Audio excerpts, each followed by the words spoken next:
자, 민주당 얘기로 다시 한번 넘어가 보면은 민주당과 연대한다는 조국혁신단 얘기인데, 자, 두 당이 지금 윤석열 정부에 맞서서 원팀 강조를 하고 있는데, 근데 이번에 조국 대표가 어떤 발언으로 이재명 대표를 좀 약간 좀 당황하게 한 발언이 있었는데 무슨 얘기인지 얘기 한번 차례로 듣고 오겠습니다. 대구 지역에 제가 놀랐던 게 시민들이 먼저 다가와서 지나가고 있는데 먼저 다가와서 이렇게 얘기를 해요. 나는 중도적인 사람이다 또는 보수적인 사람이고 단 한 번도 민주당을 찍은 적이 없는데 라고 하면서 이번에는 조국혁신당 찍겠다고 얘기를 해요. 왜 그러냐고 물어보니 윤석열이 너무 싫다는 거예요.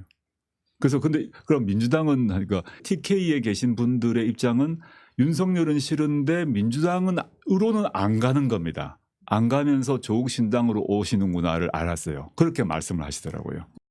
조국 대표께서 그렇게 얘기했다고요? 민주당이 싫어서 조국혁신당을 지지한다? 조국 대표께서 설마 그렇게 말씀하셨겠나 싶습니다. 오보 아닐까 생각하고 혹시 뭐 잘못 표현했거나 그랬을 것이라고 생각합니다. 설마 그러지 않았을 거라고 생각합니다. 네, 시청자 여러분들 어떻게 들으셨는지 모르겠는데 김상일 네. 대변인 일단은 이 발언들만 들으면 좀 분란의 여지가 좀 있어 보인다는 시각들도 네. 좀 있는데 조국 대표 발언을 일단 어떻게 들으셨습니까? 이재명 대표가 들으면 상당히 기분이 나쁘겠다 이런 생각이 들었어요. 왜냐하면 그게 저도 조국 대표하고 비슷하게 생각은 하거든요. 근데 이거를 굳이 조국 대표가 얘기를 하면 이재명 대표에 대한 공격이 되는 거예요. 이재명 대표의 공격이 왜 되냐? 민주당이 싫다는 이재명이 싫다예요. 예?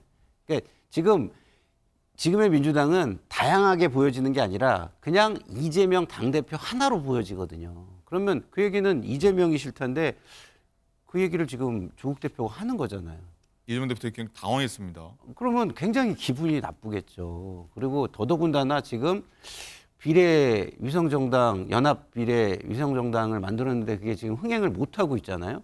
그거에 대해서도 많은 어떤 압박을 받고 있는 상황일 텐데 그 이후에 가장 큰 이유에 해당하는 조국 혁신당의 대표가 저런 얘기를 하면 당연히 거기에서는 그럼 이거에 대해서 적절하게 나도 대응을 해줘야 되겠네 이런 생각을 더 크게 할 만한 사안이라고 봅니다. 네. 근데 저게요. 음. 그 조국 대표가 대구 지역에 갔다가 저 얘기를 들었다는 거 아니에요? 예. 그래서 전언을 한 건데 만약에 그 전언한 내용이 본인 생각하고 많이 다르면 저 얘기를 하셨을까요? 자기 생각하고 같으니까 아마 이제 언론에다 대고도 이제 소개를 한 것 같은데 뭐 일부 기자들이 조국혁신당과 민주당 이간질 시도한다 이렇게 해명하기도 했어요. 그거는 뭐 이재명 대표가 또 그 서운해할 것 같으니까 이제 그걸 의식해서 하신 발언이고 예. 그런데 저렇게 생각하는 사람들이 굉장히 저는 많을 거라고 많을 생각합니다. 것 같다? 예, 많을 것 같고요. 지금 조국 혁신당 쪽에서 처음에 지민 비조 이야기를 하다가 조금 바뀌었어요. 네. 그러니까 지역구는 민주당을 찍지만 그 비례대표는 저희한테 주세요. 이게 이제 지민 비조였는데 최근에는 이게 달라졌어요. 어떻게 달라졌느냐? 비조 지민. 비례대표 찍으러 오셔가지고 비례대표 조국 혁신당 찍어주시고 이제 민주당의 지역구는 자기네들이 지역구에 이제 후보를 안 내니까 지역구는 민주당 찍어주세요.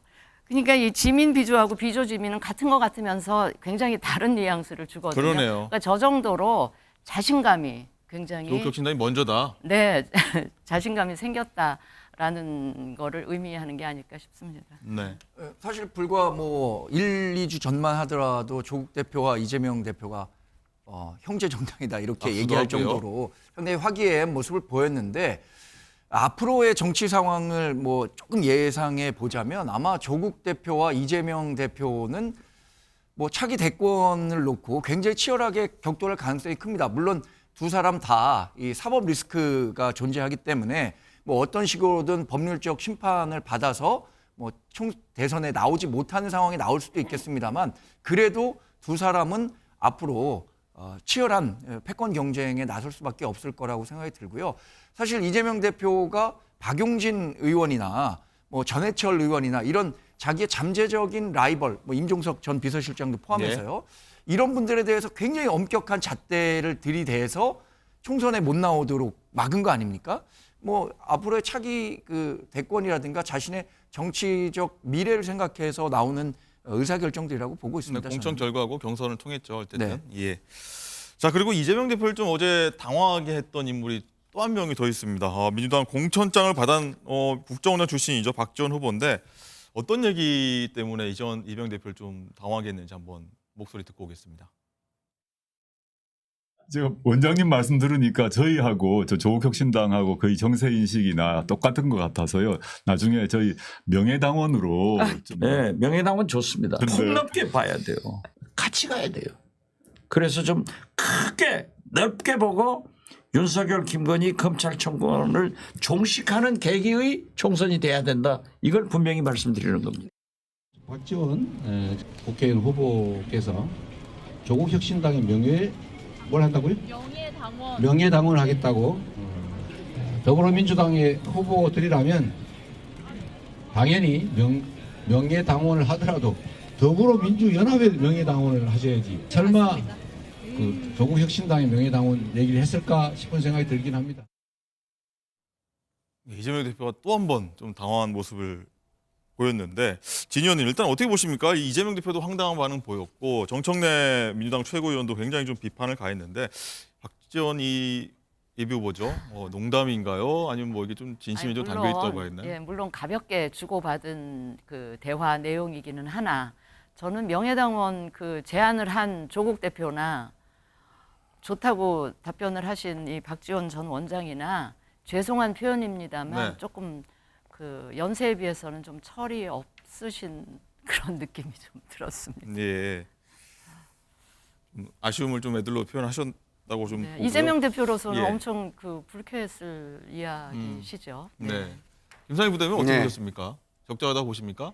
그냥 가볍게 좀 저희가 지켜보면 되는 겁니까? 뭐 은연중에 박지원 국정원장께서 그동안 이재명 당대표를 마치 굉장히 지지하는 듯이 이렇게 발언과 행동을 하셨잖아요. 예. 그것이 100% 진심은 아니었다라는 게 보여지는 그런가요? 예, 은연중에 드러나는 말씀이 아니셨을까 이런 생각이 저는 들었고요. 민주당의 지금 주류 입장에서는 이것이 거의 뭐 해당 행위로 느껴질 거라고 저는 봐요. 왜냐하면 뭐 이재명 대표가 말씀을 잘 하셨듯이 이 당에 어쨌든 사실상의 자매 정당이 있잖아요. 사실상의 민주당이 있잖아요. 예? 근데 거기를 놔두고 다른 데에 뭐 명예 그 당원이 되겠다? 그거는 일종의 지지 발언하고 되게 비슷해요. 나는 지역구는 민주당으로 출마하지만 비례정당은 나는 민주당의 비례정당을 그렇게 탐탁하게 생각하지 않아. 오히려 조국 혁신당이 잘 돼서 우리랑 함께 잘했으면 좋겠어. 이렇게 말씀하시는 거랑 똑같아서 어떻게 보면은 뭐 법적으로는 해당 행위는 아닙니다. 뭐 그 비례정당이 민주당은 뭐 사실상 법적으로는 아니니까. 예. 그렇지만 심정적으로 지도부는 그것을 지금 끌고 가고 있는 상황에서 지도부에게는 충분히 해당 행위로 느껴질 만한 사안이라고 봅니다. 솔직한 시장님 어떻게 보십니까? 이거는 뭐 조치가 뭐 내려질 걸로 보십니까? 어떠십니까? 최고위원회에서 다룬다고 하는데. 경고 정도로 저는 그치지 않을까라는 정도. 생각이 드는데 박지원 지금 후보가 지역이 지금 전남, 해남, 완도, 진도지 않겠습니까? 네. 그러면 지역민들하고 굉장히 많은 얘기를 할 것이고 최근에 어떤 조국 혁신당의 지지율에 대해서도 많이 얘기를 했을 거란 말이에요. 저는 박지원 후보가 얘기를 하는 것이 어찌 보면 지금의 호남에서의 조국 혁신당에 대한 정서가 아닐까라는 생각이 좀 듭니다. 굉장히 높은 지금 지지율을 보이고 있거든요. 오히려 더불어민주연합이라는 비례 정당보다 더 높은 지지율을 나타내고 있는 것이 그렇기 때문에 저는 이런 현상을 이미 저는 얘기를 했다고 보여요. 본인도 저는 그리고 지금 호남에 있는 민주당 지지자들도 이렇게 나랑 비슷하게 생각을 한다라고 생각하기 때문에 그러니까 민주당에서는 더불어민주연합이 왜 이럴까? 왜 지지를 이렇게 못 받고 있을까? 지지자들한테 이걸 고민해봐야 되는 순서가 아닐까라는 생각이 좀 듭니다. 예, 정광재 대변인. 네. 일단은 민주당이 이렇게 조국혁신당하고 연대하면서도 살짝 지금 보면은 그렇죠. 견제로 가고 있는 분위기인데 일단 국민의 미래도 마찬가지로 조국혁신당하고 양강 구도를 좀 형성하고 있지 않습니까?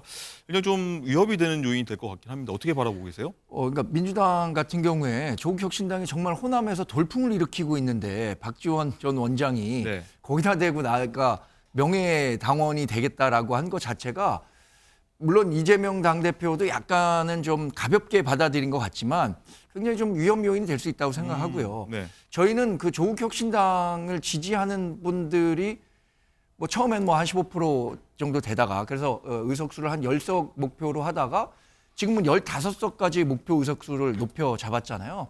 이런 부분들에 대해서 상당히 위기감 갖고 보고 있습니다. 왜냐하면 조국 혁신당이 부각이 되면 될수록 우리가 가장 두려워하는 총선 선거에 우리 윤석열 정권 심판 프레임이 크게 작용할 가능성이 크거든요. 네. 그래서 이런 부분들을 어떻게 타개해 나갈 수 있을 것인가. 그러니까 전에도 말씀드린 것처럼 회고적 투표가 아니라 이걸 전망적 투표로 바꿔가는 게 우리가 가장 중요한 전략적 포인트라고 보거든요. 예. 그래서 우리가 이제 정책과 민생과 관련한 다양한 이 의견들을 내면서 미래를 위한 투표를 하자는 쪽으로 계속해서 말씀드리는 수밖에 없을 것 같아요. 네. 사실 조국 혁신당은 우리가 계속 얘기하지만 범법자들의 도피처로 지금 활용되고 있는 거 아닙니까?